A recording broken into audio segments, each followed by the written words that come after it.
जय माँ काली मित्रों, आपका मेरी चैनल माँ काली माँ दुर्गा शक्ति संवाद में स्वागत है।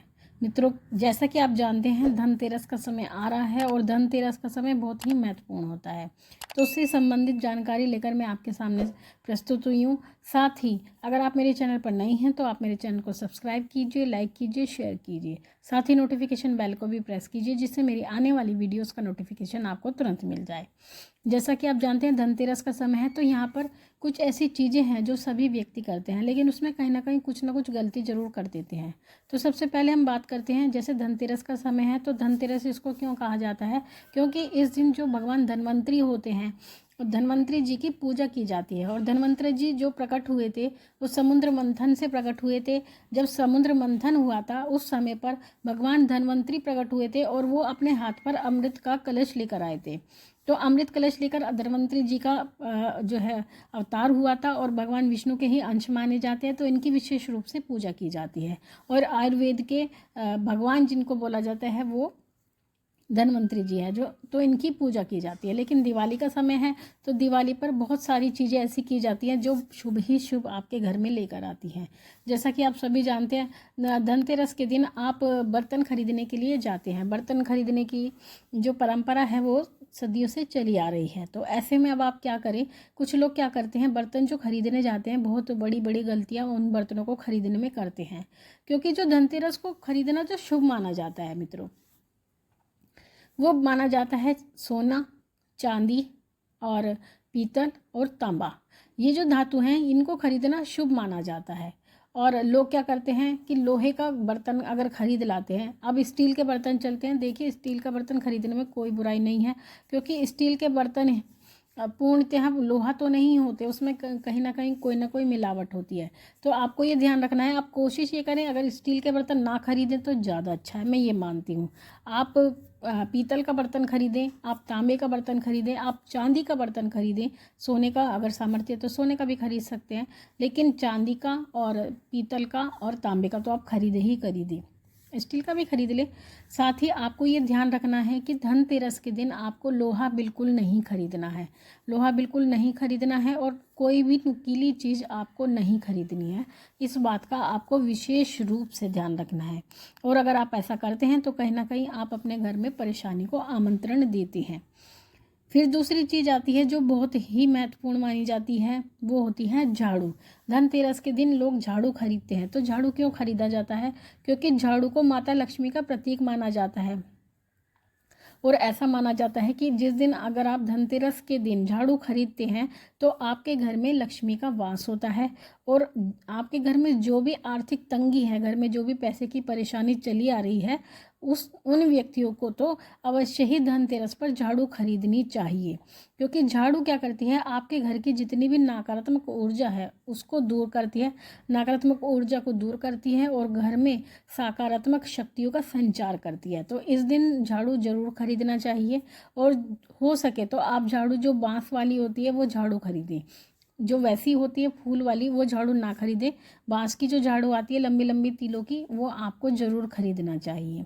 गांव में तो अलग परंपरा होती थी, गांव में तो जो कुचले आते थे उनको खरीदा जाता था। खैर अब तो वो लोग उनका प्रयोग करते नहीं हैं। तो आप जो लंबी बांस वाली झाड़ू होती है आप वो अवश्य ही खरीदें, वो आपको बहुत फ़ायदा देगी। लेकिन आप इस बात का ध्यान रखें कि आपको वो खरीदनी धनतेरस को ही है। दूसरी चीज़, जो तीसरी महत्वपूर्ण चीज़ होती है वो होती है यम का दिया। यानी जो कार्तिक मास का कृष्ण पक्ष होता है उस पर त्रयोदशी के दिन यानी धनतेरस के दिन पर यम के नाम से एक दिया लगाया जाता है।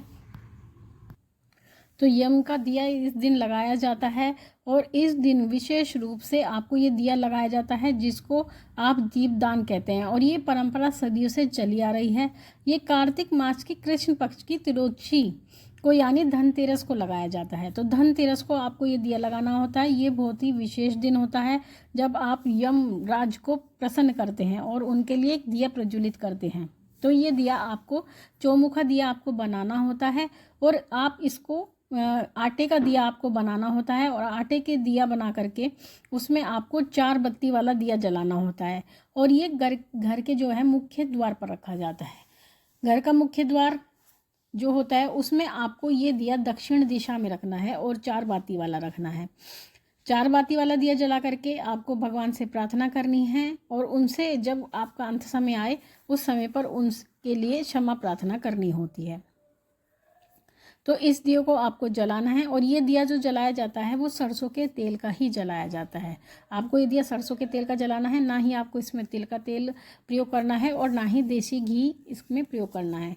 लेकिन कुछ जगह पर इसको कच्चा दिया भी कहा जाता है। हमारे यहाँ कच्चा दिया कहा जाता है। तो हमारे यहाँ कुम्हार के यहाँ से जा कर के कच्चा दिया लाया जाता है।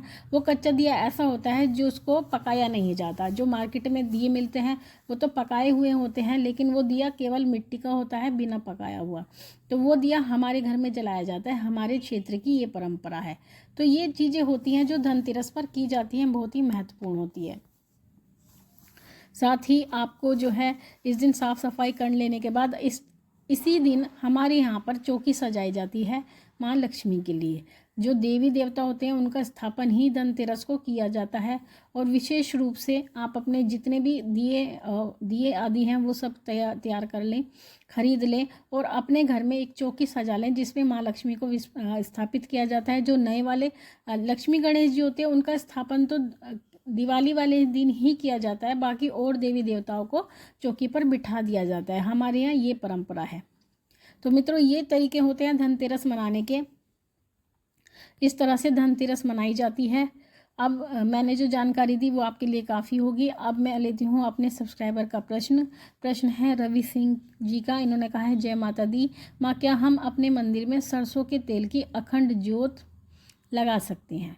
देखिए, आप लगा सकते हैं, सरसों के तेल की अखंड ज्योत लगा सकते हैं, इसमें कोई वो नहीं है। लेकिन आपको ध्यान ये रखना होगा कि आपकी जो ज्योत है वो बुझनी नहीं चाहिए, आपको उसकी रक्षा करनी होगी।